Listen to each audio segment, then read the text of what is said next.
Hi friends, my YouTube channel and my YouTube family में आप सबका स्वागत है। अब मैं कुछ बातें मोटिवेशंस हैं बताना चाह रही हूँ जो काफ़ी हद तक प्रभु श्री राम के चरित्र को बताती है। पर हम उनकी बातें तो सुनते हैं, पर हम उनके जैसे तो कभी नहीं बन पाएंगे। पर थोड़ा सा उनके कदम पे चल लें तो शायद हम हो जाएंगे, क्योंकि उन्होंने जो जीवन में कुछ किया था शायद हमें कुछ प्रेरणा देने के लिए था। पर आज हम नहीं कर पाते ना अपनी लाइफ में, पर हम कर सकते हैं अगर कोशिश करें। तो आई होप सो मैंने लिख के रखी है, अब सुनिएगा। मनुष्य के और मन में यही समानता होती है। यह दोनों तब तक काम करते हैं जब तक दोनों खुले रहते हैं। इस वीडियो में बोली गई बातों को खुले मन से सुनिएगा। वक्त कब क्या रंग दिखाएगा हम नहीं जानते, वरना जिस राम को रात में राज्य मिलने वाला था उन्हें सुबह में वनवास न मिलता। यह घटना इस बात का उदाहरण है कि चाहे मनुष्य हो या भगवान, हर किसी को कठिन परिस्थिति का सामना करके जीवन में आगे बढ़ने पड़ता है। लोग भगवान की पूजा तो करते हैं, लेकिन उनके चरित्र से अच्छी आदतें नहीं सीखते। इसलिए आज मैं आपको बताने जा रही हूँ सहयोग से कुछ ऐसी बातें हैं जो आपके लिए जानना जरूरी है। यह कोई धार्मिक वीडियो या प्रवचन नहीं है।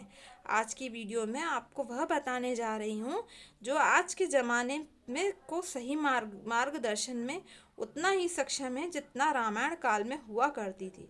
पहली बात तो भगवान श्री राम ने अपने जीवन काल में कभी कोई ग्रंथ नहीं लिखा, न ही उन्होंने कभी प्रवचन दिए।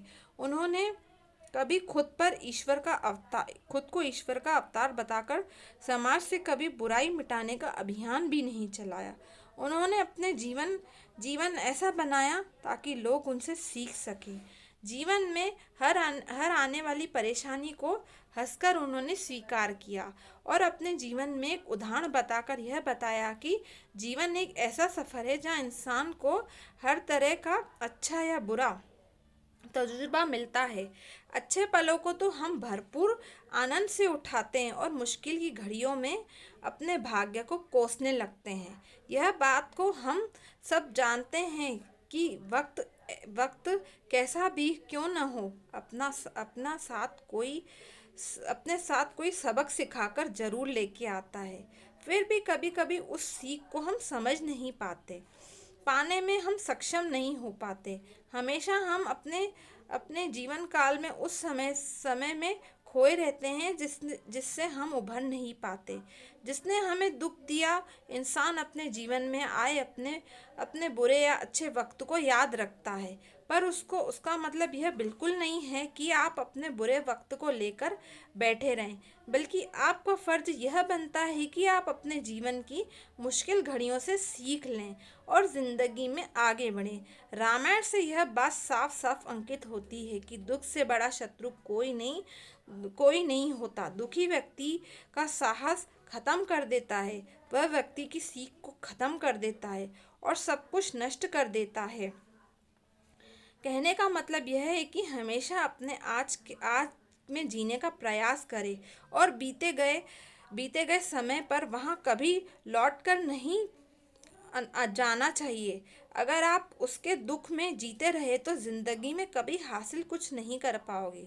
रामायण के अनुसार किसी भी मनुष्य को उद्देश्य की प्राप्ति करने के लिए निम्नलिखित गुणों का अति आवश्यक है। सबसे पहले, उद्देश्य दुखी न रहो। दूसरा, अपना कर्तव्य का बलपूर्वक सामना करो।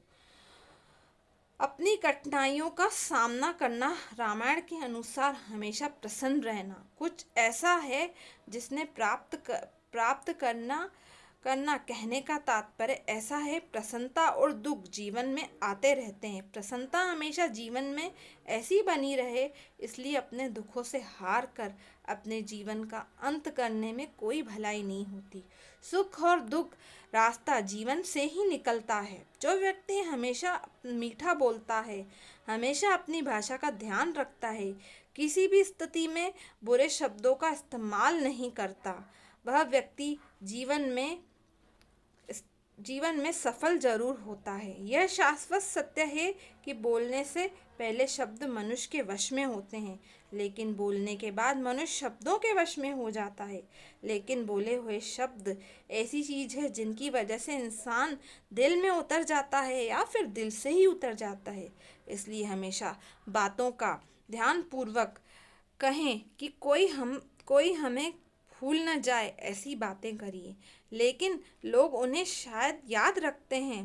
भगवान मर्यादा पुरुषोत्तम राम को कहा जाता है क्योंकि वह हमेशा अपनी मर्यादा में रहे, अपने अनुशासन का पालन करते रहे। और यह बात हमें सीखने को मिलती है कि अनुशासन नहीं जीवन के लिए सबसे महत्वपूर्ण है। मर्यादा जीवन में आने वाली संघर्ष से जूझने वाली, जीवन को शक्ति देने वाली अपने संगीत मनुष्यों के जीवन के लिए बहुत ज़रूरी है। अगर वो गलत संगत में है तो जीवन में आगे बढ़ने का रास्ता साफ साफ रुक जाता है। जैसे कई ने दासी मंथरा की बातों में आकर सब कुछ जानकर भी भगवान श्री राम को वनवास भेज दिया। भगवान श्री राम सब जानते हुए भी उन्होंने वनवास को स्वीकारा, क्योंकि वह बताना चाहते थे कि बच्चों के लिए उस कर्ज को चुकाना मुश्किल है जो उनके माँ बाप ने उन्हें पालन पोषण में और उन्हें बड़ा करने में बलिदान दिया है। तो वह कर्ज उतारना मुश्किल है, इसीलिए उन्होंने हंसते हंसते वनवास को स्वीकारा। रावण ज्ञानी था, रावण धनी था, किंतु अपने अहंकार और क्रोध के चलते उसने अपना सब कुछ नष्ट कर लिया। इससे यह बात सिद्ध होती है कि आप चाहे कितने भी ज्ञानी, कितने भी ज़्यादा धनी हो, अगर आपके अंदर क्रोध अवगुण है, एक न एक दिन आपका सर्वनाश अवश्य कर देंगे। साथ ही साथ रामायण में हमें यह पता चलता है कि चरित्र ही उस व्यक्ति की मित्रता उस पानी की बूंद बूंद की भांति है जो कमल के फूल पर तो रहती है पर चिपकती नहीं। इस तरह ऐसे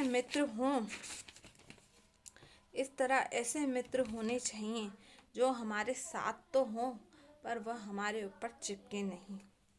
तो आई होप सो आपको ये स्टोरी अच्छी लगी हो तो प्लीज़ लाइक करिएगा, सब्सक्राइब करिएगा एंड शेयर करिएगा। जो अच्छे दोस्त होते हैं वह हमारा साथ कभी नहीं छोड़ते। तो इसमें यही बताया हुआ है कि कमल की बूंद पे जिस तरह बूंद चिपकी तो रहती है पर वो चिपकती नहीं, तो इस तरह जो बुरे दोस्त हैं वो आपके साथ तो रहेंगे पर मुसीबत में आपका साथ कभी नहीं रहेंगे। तो मेरा प्रयास है कि आपको ये स्टोरी अच्छी लगी हो तो प्लीज़ लाइक करिएगा, सब्सक्राइब करिएगा एंड शेयर करिएगा। ठीक है, बाय बाय। जय माता दी, जय महाकाल, जय बक्सा। आई होप सो अच्छी लगे तो प्लीज़ लाइक करना, सब्सक्राइब करना एंड शेयर रखिए। अपना ध्यान रखिए, अपनी फैमिली का ध्यान रखिए। जय माता दी, जय महाकाल, जय बक्सा।